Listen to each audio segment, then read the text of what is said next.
Hindi na ako magtatrabaho ulit. Nag-aral ka ng napakahabang panahon. Tapos ang aabutin mo lang pala gutom. Yes. Hanggang saan aabot ang 500 pesos na minimum Tuwing wage mo? naalis ako ng bahay, mag-iiwan ako ng pera sa asawa ko. 20 pesos lang. Paghapon na nila yun. Doon mo nasabi sa sarili mo na gusto ko yumaman. Yes, boss. Maraming mga tao ang dumating na sa kanila yung break nila sa buhay dahil tamad, irresponsable, hanggang ngayon, hirap sila sa buhay. Nagkaroon ng ginhawa ng konti yung buhay mo dahil sa diskarte. Hindi ako nahiya, boss, kasi may pamilya akong kailangan buhayin eh. Kung ang goal mo talaga is buhayin yung pamilya mo, mabigyan sila ng magandang kinabukasan, wag na wag ka susuko. Kumapit ka lang sa Diyos. Wag mo siyang questionin kung ano yung plano niya sa'yo. Kesa magreklamo ka, trabahuhin mo yung pangarap mo. Sabi nga, take the leap of faith, di ba, boss? Tinayaan ko na yung pangarap ko. Talagang no turning back. Hindi na ako magtatrabaho ulit. Dahil na-trauma ka sa gutom. Ang dasal ko lang lagi sa Kanya, Lord, wag mo lang kaming pababayaan. Nag-sales kami ng mga 2 million per month. Ganon? Yes.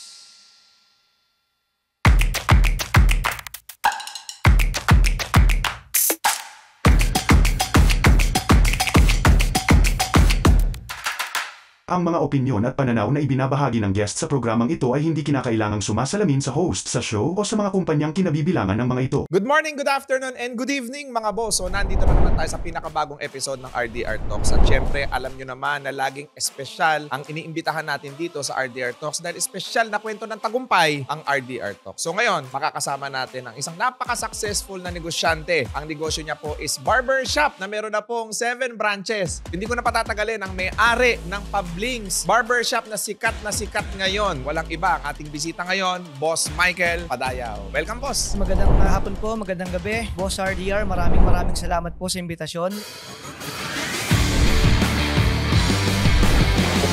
Ayan, tuwang-tuwa ako sa mga serbisyo ninyo, no? Tsaka napakagagaling ng mga barbero ninyo. Saan mo nakukuha yung mga barbero mo na yun? Mostly kasi ng mga barbero po namin, kinukuha namin yung mga galing na rin sa ibaba. Kasi mas masarap mag-train ng mga barbero na very passionate. Lahat ng mga barbero nag-i-stay sa amin, talagang kami ang umuhubog sa kanila. Kaya naman talagang nagtatagal sila sa amin. Kayo ang nagbibigay ng skill set. Pag nag-hire kayo, is yung mindset ng mga magtatrabaho sa inyo. Opo, tama. Na hindi sila nakatutok sa suswelduhin, kung saan nakatutok sila dun sa pag-hone ng craft nila. And ang output niyan is para ma-master nila yung trabaho nila at kumita rin sila ng maganda. Tama po. Ang focus po kasi talaga ni Pablings, boss, is gusto ko makapagbigay muna kami ng value, ng quality sa mga customer kasi naniniwala po kami na pag quality yung binibigay mo, sigurado babalik ang mga customer sa'yo. Bakit naisip mo na magtayo ng barbershop na medyo upscale ang design? Kasi napansin ko sa mga barbershop mo, sa mga napuntahan natin, no? Ang ganda ng mga barbershop mo. Bakit ganun? Ang goal kasi namin kapag pumasok kay Pablings, hindi ka na ulit magpapagupit sa iba. Na-solve na namin yung problem mo. Magiging loyal customer. Yes. Na. Ang barbershop kasi hindi lang siya gupit eh. It's personal care services. Dahil under siya ng personal care, dapat talaga may extra care ka doon sa mga kliyente mo. Kagaya niya, may libreng massage, minsan minamasahe pa pati paa mo. Yun yung mga services na nagustuhan ko sa Pablings. Si Michael ba dumaan sa matinding pagsubok bago niya naitayo itong barbershop empire niya na to? Yes, boss. Nanggaling talaga ako sa pinaka-ibaba. Though college graduate naman po ako, ang airpat ko Seaman, airmat ko naman is Sari-Sari Store owner. Nakatira kami sa Monumento sa may Caloocan. Noong nagtatrabaho na ako, lahat po namin mag-asawa, pinasok namin, nagtinda kami ng barbecue. Tapos, dun sa opisina ko, boss, every week, nagpapakalat ako ng papel para yung mga order nila ng cake. Tapos, napakabigat na bag niyan, boss, ng mga cake na jar. Dinadala ko yan sa LRT. Sino gumagawa nun? Yung asawa ko po. Teka lang, bakit ang sipag mo? May trabaho ka na, tapos nagtitinda ka pa. Bakit? Gusto ko talagang umangat sa buhay eh. Yung kinalakihan ko kasi yung community, boss, talagang may hirap. Squatter kayo? Technically, squatter po yun eh, kasi wala kaming titulo ng lupa dun eh. Anytime, pwede kami paalisin ng gobyerno. Pero sabi mo, seaman ang tatay mo. Bakit kayo tumira sa parang squatters area? Actually, boss, maganda lang pakinggan, seaman, malaki ang sweldo. Pero 4 kaming magkakapatid, nauubos din agad yung sweldo ng papa ko. Pag uwi po niya, may utang pa kami. Pagpapaaral lang sa inyo, tsaka sa bahay, sa gastusin, kulang? Opo, kulang na kulang po. Teka lang, malaki sweldo ng seaman ah. Paano mo nasabi? Kasi yung airmat ko, nakikita ko po, tuwing bababa yung airmat ko, naghahanap po siya ng utangan. Yung unang 2 buwan, pambabayad lang ng utang nila. So nakalakihan ko yun, lagi nilang walang pera. Nabuhay kayo sa utang. Yes, boss. Is it magastos kayo o may bisyo siya? Ano ang meron? Bakit kulang ang sweldo? Hindi po talaga masinop sa pera yung mga magulang ko. I'm sorry to say. Unang-una yung mama ko may sari-sari store siya pero hindi siya ganun kalakas bumenta. Tapos yung airpat ko sa cruise ship po, may casino dyan ang tendency napapalaro ng konti. Kaya hindi rin po talaga sumasapat na sa amin. maraming tao na may chance at oportunidad mag-ipon para pagdating dito sa Pilipinas, makapagtayo ng sariling negosyo, maging successful financially at hindi na sila sumakay ulit sa barko at makasama na nila pamilya nila. Marami kasi sa mga kababayan natin, ang ginagawa nila, pag nakaalis na dito sa bansa, nililibang nila ang sarili nila para makalimutan nila yung homesick. Tendency, karamihan, naghihiwalay mag-asawa. Bakit sila naghihiwalay? Dahil napalayo ng bababae, napupunta sa bisyo. Kagaya na nangyari siguro sa airpot mo. Opo. So dahil yun yung kinalakihan mo, kaya nung nag-asawa ka, inayos mo yung sarili mo. Opo. Actually, boss, nagsimula din ako, dumami rin utang ko. Nakuha mo rin yung pattern. Yes, nakuha ko yung pattern. Pero po sa akin, sa bangko ako nagtatrabaho, boss. Ilang taon ka sa bangko nagtrabaho? 5 taon po ako nagtrabaho sa bangko. Pero talagang yung kita, sapat na sapat lang. Nagsimula ako sa sweldo na 10,500. Since maliit po ang sweldo, every time papasok ako sa trabaho, nangungutang ako sa airmat ko ng pamasahe. May asawa ka na niyan. Opo. Ilang taon ka nag-asawa? 25. Bakit kinukulang yung 10 Bago ako nagkatrabaho, nagkaroon ako ng utang. Sa airmat ko yung mga pang-apply para makapunta sa interview. Ang pinaka nakakalungkot nangyari sa akin, hindi na ako pinautang ng airmat ko. Hindi ako makapasok. Tinawagan ako ng boss ko, Mike, bakit hindi ka pumasok? Ma'am, pasensya na po kasi wala po akong pamasahe at may mga panahon na pumapasok ako sa trabaho. Hindi ako kumain. Ang dala ko lang, sapat lang pang LRT tsaka pang MRT. Ngayon, yung inaasahan kong kumpare ko dun sa trabaho ko, araw-araw utangan ko ng pambili ng lunch. Hanggang sa isang araw, wala siyang pera. Lunch na. So, lahat sila nagbababaan na. Ginawa ko, nagtulog-tulugan muna ako dun sa station ko para di nila mapansin. Nung babalik na sila, ako naman yung baba, kunyari magla-lunch ako. Tumayo lang ako sa harapan ng building namin, iniisip ko, bakit nagkakaganito? Sinabi ko sa sarili ko, boss, na hindi ko nahahayaang maulit to na hindi na ako kumain ulit dito sa trabaho. Ilan ang anak mo nun? May isang anak na po ako. Talagang kulang yung 10-5. Sobrang kulang po talaga. Kesa ikain mo na lang, sa mag-ina mo na lang. Opo, tuwing nga alis ako ng bahay, mag-iiwan ako ng pera sa asawa ko. 20 pesos lang. Paghapon na nila yun. Ganon kahirap maging empleyado dito sa Pilipinas. Sobra, boss. Pag aalis ako, na-imagine ko na ano mabibili dito sa 20 pesos. Pagkakasahin lang nila sa enchimada, pananakyu. Pagdating po talaga ng pera ko, hindi ko pa nahawakan, alam ko kulang na agad. Mangungutang na ako ulit. Ganun po yung naging sistema ng employment ko. Nakaka-relate yung maraming empleyadong nanonood. Sigurado, boss. Hindi alam ng employer nila na paminsan-minsan, baka nga madalas, yung mga empleyado nila na pumapasok sa opisina, sa sobrang liit ng sweldo dito sa Pilipinas, ganyan din yung nararanasan kagaya sa'yo. Lalo't lalo na kung may binubuhay na pamilya, may anak, may asawa, talagang kapos eh. Hindi din natin masisisi kung bakit marami tayong kababayan ang nag-a-apply abroad kasi mas malaki nga ang sahod doon. Dalawang option mo kung gusto mong umasenso sa buhay. It's either mag-abroad ka o magnegosyo ka. Yes, opo. Diskarte ngayon, kulang ang kinikita, anong ginawa mo? Una, naisipan ng asawa ko magtinda kami ng barbecue. Tapos, once a week, pupunta kami ng Divisoria. Bibili kami ng mga garapon. Hugasan namin yun, pakukuluan namin. Gagawa ng asawa ko yun ng cake. Tapos, isang maleta yun, boss. Bibit-bitin ko yun hanggang opisina namin para may benta dun sa katrabaho ko. Doon, magkakaroon kami ng extra 1,000, 1,500, 2,000 sa isang buwan. Nagkaroon ng ginhawa ng konti yung buhay mo dahil sa diskarte. Opo. Hindi ba nakakahiya na may trabaho ka tapos nagbibenta ka sa mga opisina mo? Di ako nahiya, boss, kasi may pamilya akong kailangan buhayin eh. Tapos, sa pagtitinda ng barbecue, boss, kahit mainit, yung asawa ko talagang matiisin po talaga siya. Yung anak namin, wala magbabantay. Sinasama po niya dun sa labas. Meron siyang crib dun. May mga panahon na nga na nagkasakit pa ng ubo dahil nga may usok yung barbecue. Nag-aral ka ng napakahabang panahon. Tapos ang aabutin mo lang pala gutom pag hindi ka madiskarte. Nakagraduate ka pa niyan. Mas Opo. lalo na siguro kung hindi ka nakagraduate. Yes. Mga anong taon nito? Nagsimula ako magtrabaho sa bangko, boss, mga 2009. Tapos lumipat ako ng bangko, boss, actually. Naging 15,500 yung sweldo ko. Nung naging 15,500, Nung naging lumihawa naman.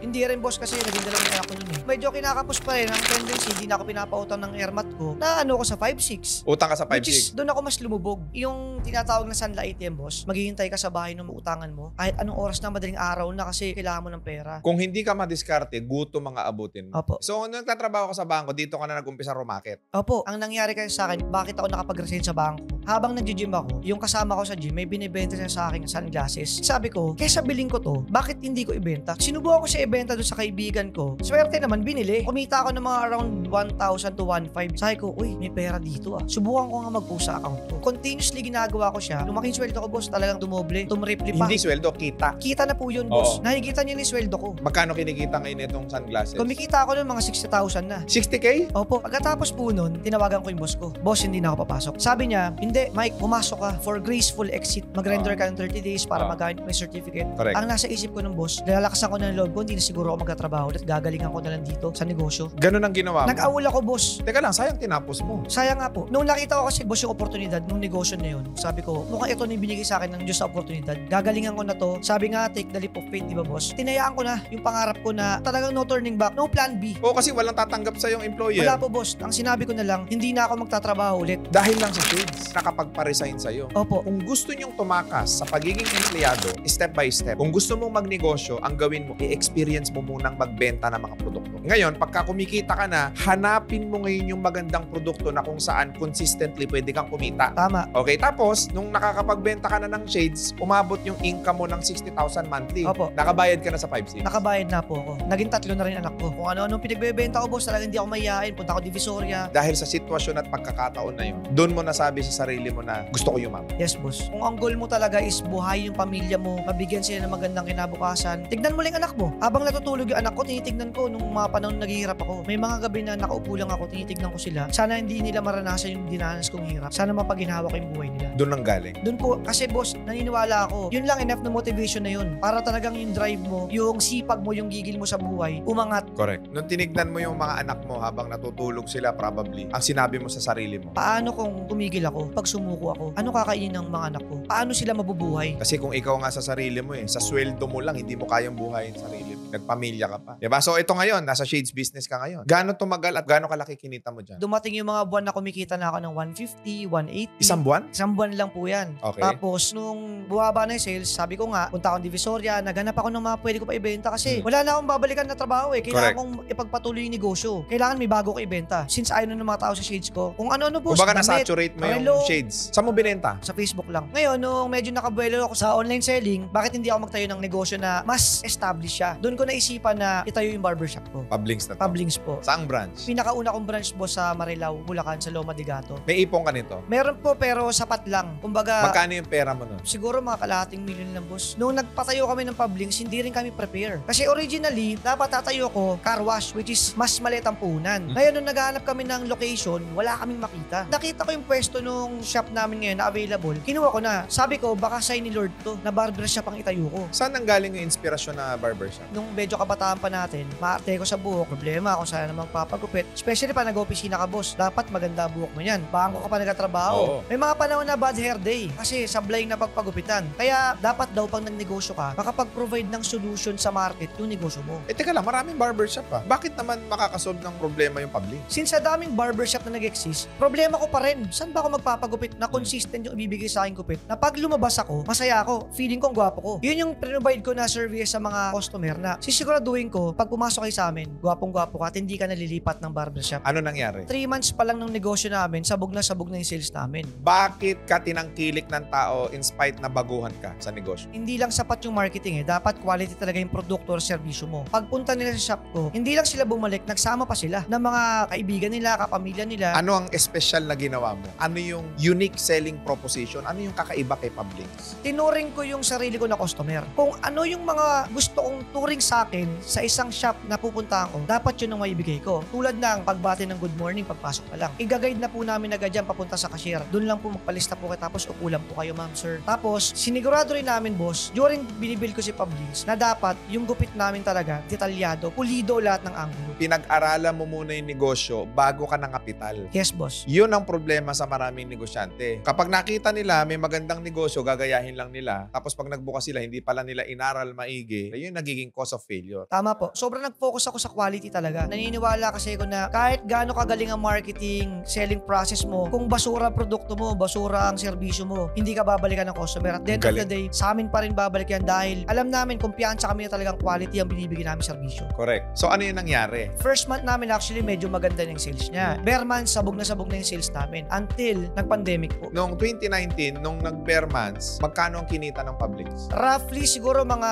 360,000 Isang ang buwan? sales namin sa isang buwan. Nominato ka ng magkano? 180 to 220. Ganong kalaki? Ganun po kalakas. Okay, tapos? Eto na, nag-pandemic po. Nag-announce noong February, kailangan magsara. Wala po kaming choice kundi isara yung negosyo. Luckily naman po sa akin, meron pa akong negosyo nun na car business. Kasi hindi talaga ako umaasa sa isang income lang eh. Bakit? In case mahina man yung gantong negosyo ko, meron akong uugutin. Tapos, nakita ko boss, maraming mga barber barbershop nagsara. Ang ginawa ko sa mga barbero ko, may staff house kami. Ako sumagot lahat ng pagkain nila, pang araw-araw nila, nagpapadala sila sa mga pamilya nila. Ang katwiran namin mag-asawa, hindi natin isasara yung shop. Alam namin kasi boss na quality kami. Once mag-open lang tayo, magtutuloy-tuloy pa rin negosyo namin. Ganun ka kakumpiyansa sa negosyo Ganun boss mo? ako kakumpiyansa. Day 1 pa lang boss. Pag magbubukas ka ng negosyo, ang tip mo sa mga nanonood ngayon, kailangan certainty, kailangan sigurado Apo. na kapag nilabas mo tong serbisyo na to, tatangkilikin ka ng tao dahil nagprepara ka ng mahabang panahon. Opo. At least boss, dapat ikaw mismo satisfied ka dun sa serbisyong binibigay sa'yo. Kasi kung ano yung gusto mong serbisyo, yun dinibigay mo. Kasi yun ang gusto mo, di ba, na makuha. So yun yung pinoprovide po namin. Okay. So ngayon, anong nangyari, pandemic, paano kayo nabuhay? Nakapag-save ng kaunti. And yun nga, Hindi ka na naging magastos kagaya ng tatay mo. hindi na po boss. Talaga naging masinop kami. Nadala ka. Sobra boss. Lalo na may mga anak na ako. 4 na anak ko niyan. Nung nasa barbershop na ako. Luckily naman, pinayagan na ng gobyerno. 50% yung operation. Nakapag-operate kami. Nakapagtuloy kami. And then, nasustain ng pablings. Opo, yung asawa ko, nakaisip siya ng produkto na dapat ibenta. Alin yun? Hair clipper. Binenta namin siya online, boss. Yun yung sumabog sa amin. Yun yung nagsalba sa amin.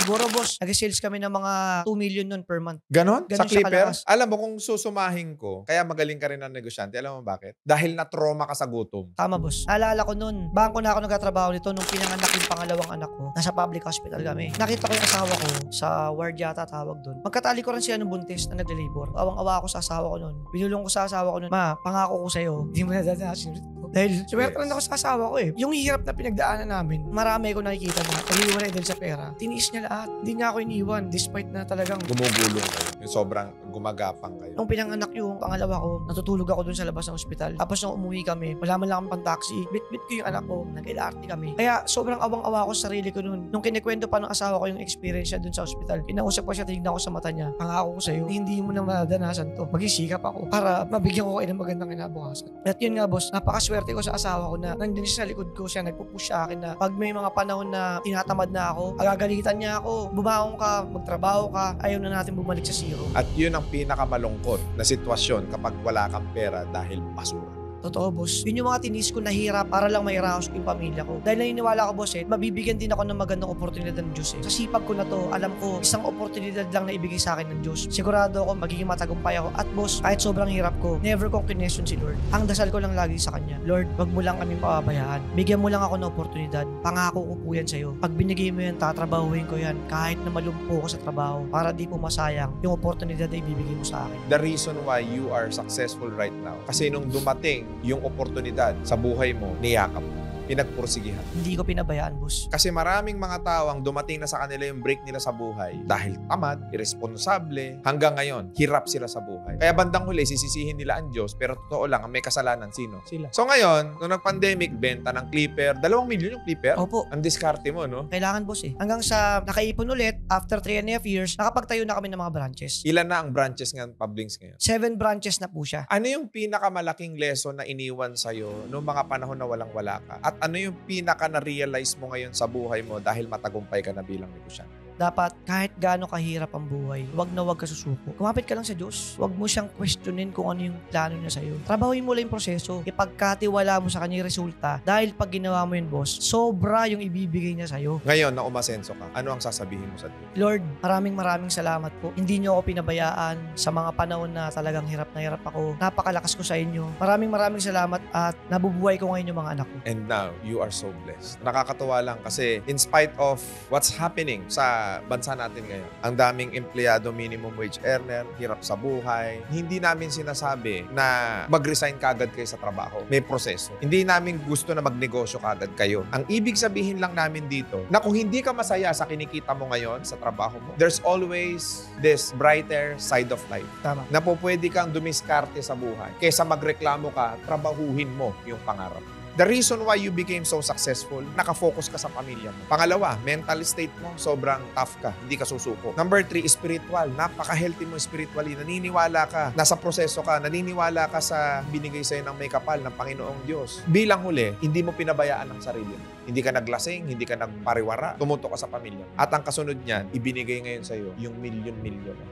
Ano ngayon ang oportunidad sa mga nanonood ngayon sa Publinks Barbershop? Ilalunch na namin yung franchising ni Publinks. Ang kinaganda po talaga sa kanya is working na yung system niya dahil it took us almost 4 years bago namin siya i-release sa market para ma-perfect namin yung winning formula para masigurado namin na pag tinayo mo siya, magiging successful siya. Kikita talaga yung magpa-franchise kasi nga magagaranti namin na with our system talaga magiging successful yan. Dahil tututukan namin yan. Lifetime ang support namin. Okay, kumpleto ba kayo ng mga legalities? Kompleto, boss. Setup na Opo. si Publinks. In fact, may isang franchisee na po kami. Nag-franchise po siya noong June, nag-opening na po siya. Magkano Ngayon, kinikita ngayon? roughly 300 na rin po siguro siya na sales. 300,000 isang Opo. buwan. Okay. Meron ba kayong training facility to duplicate barbers? Meron po sa Saan? Caloocan, bago kami magsalang ng barbero, kailangan public standard yan. May mga barbershop kasi boss, ang training ground nila yung kliyente mismo. Kami po hindi. Bago namin gawing official Publinks barber yan, training na namin yan at least 2 weeks and public standard na po yung quality ng gawa niyan. With certification yan Yes, from opo. Publinks Opo. bago nyo i-deploy. Bago namin siya i-deploy. Ano pa ang opportunity inside the barbershop? Marami po kami produkto. Oo. Tulad nitong mga to. Itong mga pomade namin, itong mga hair grower and beard grower, meron kaming shampoo. Meron kaming bar shampoo na makakapigil ng pagkalagas ng buhok at maganda siyang i-combine sa minoxidil namin na nagpapatubo naman ng buhok. Ito po ang minoxidil namin. Ginamit ko muna to, boss. Paano siya ina-apply? 6 to 8 spray. Kung saan mo gusto magpatubo ng buhok, kung sa anit man siya or sa balbas. Bago ko siya minarket, ginamit ko sa balbas ko kaya kumapal yung balbas ko. Kapag fast gainer ka, 30 days lang may buhok ka na. Pag nag-franchise ako, kasama yung mga produkto na yan. Meron pong libreng 50,000 worth of product. Ito yung binibili ko, i-demo mo nga sa kanila, yung pink. Ito boss, yung mga pomade namin, sobrang ganda nito kasi nga organic siya. Nakita mo naman boss yung buhok mo, di ba? Kahit kamayin mo yan, re-restyle mo siya. Yes. Hindi malalagas yung buhok mo, hindi masira yung buhok mo. Yes. Ito naman boss, parehas lang siya nitong kulay pink. Mas hard yung pagka-hold niya. Ito naman boss, Pinakamatigas na yan. kung gusto mo tuyo lang yung buhok mo, yung matte finish siya, ito yung nararapat sa'yo. Tapos ito naman po, para sa medyo mahaba buhok eh. Medyo beach vibe look lang, pero may natural shine siya tapos nakaayos siya. Ito yon si Sisol. Sa babae pwede rin yan. Actually, nagsimula to sa babae. Ito naman, boss, si Suave, sa volumizing. Kung gusto mo na smoothing yung buhok mo, pero tuyo lang siya. Tapos ito, boss, ito yung pinakabago namin na texturizing powder namin na uso to sa Korea. Isa ako sa nauna dito. Lalagay mo lang siya sa hair mo, ikakalat mo lang siya. Tapos yung mga medyo messy look lang, ito yung product na yan. Available din yan sa Shopee tsaka sa Lazada. Ngayon po, sa website pa lang po, pero soon gagawa na rin Anong po website? kami. Publinksbarbershop.com. Magkano ang franchise at saang available po pwedeng buksan ng Publinks ngayon? Kaya namin mag-cater na nationwide. Kasi Okay. nga, meron na kaming training facilities, meron na kaming construction team. Kung meron ka ng location na ready na, pwede ka na namin accommodate. Ang franchise po namin, all-in lang, boss. 1.5 million lang. Tapos 100% sila may-ari. Yes, sila po may-ari. Ang galing. So sa mga kalalakihan dyan, mga OFW na mga kababayan natin, naghahanap kayo ng oportunidad na po pwede nyong negosyohin na kayo ang may-ari dito sa Pilipinas. Po pwede nyong i-consider ang Publinks sa po pwede ninyong ma-franchise na negosyo dito sa Pilipinas. You are also planning to go global eventually. Opo, pinagdadasal ko lang din yan, boss. Pinapaubaya ko sa kanya resulta. Malay mo, itong show na Ibibigay to niyan. maging susi. Ayun, sana, boss. Promote mo na, lastly, yung franchise mo. So ayun mga boss, sa mga interesado po mag-franchise ng Publinks, message nyo lang po kami para ma-accommodate namin kayo. Masagot namin lahat ng tanong nyo at hopefully, makapaglagay tayo ng Publinks sa buong Pilipinas. Alright, mga boss, nawa ay na-enjoy ninyo itong kwentuhan namin ni Boss Michael. Alam ko ngayon na na-inspire namin kayo, na-motivate kayo at sana mag-push through kayo na magnegosyo, lalong-lalo na doon sa mga currently employed ngayon. Pero wag ninyong kalilimutan i-click yung notification bell para lagi kayong updated sa ating mga future videos at do not forget to follow us on our Facebook, Instagram, and TikTok account para lagi kayong updated kay Boss RDR. At syempre, wag nyo na rin kalilimutan, may Spotify na po tayo mga boss. So i-follow nyo lang po kami sa Spotify account namin, RDR Talks and RDR Business Lessons. Lalabas na po yan sa Spotify para habang nagmamaneho kayo, habang nag-chill kayo, makapakinig ho kayo ng mga inspiring story. Nawa mga boss, na-inspire namin kayo, na-motivate namin kayo, natuto kayo dito sa aming video. Muli mga boss, maraming salamat and God bless sa inyong lahat. Thank you so much. Susunod. Nung ako po naging security guard, minsan, 2 buwan, wala kaming sahod. Bakit? Ganun ang agency boss eh. Pinaprocess kasi yan matagal pagka-gobyerno ang kliyente. Doon kami nakatira sa bundok, walang kuryente. Pagkahapon, galing sa eskwela, pupunta ako ng ilog, sisisirin ko yung mga suso. Yun yung magiging ulam namin kinahaponan. Nung ako po naging security guard, lagi ako nakikinig ng radyo. Nagkaroon ako ng guts, pumunta ako sa isang radio station. 4 a.m. umaalis na ako. Ilang araw yun? Umabot yun ng mga 3 months. Andoon ako sa radio station. Wala sweldo yun. Wala, hindi ko inisip ang sweldo that time. Ang sa akin lang, boss, bigyan lang ako ng opportunity. para ka umasenso, ang unang kapital na meron ka is lakas ng loob. Binigay yun ng Diyos. And probably that's the reason why you have this very successful business. Paano magkakatotoo ang pangarap sa isang salita? Pananalig.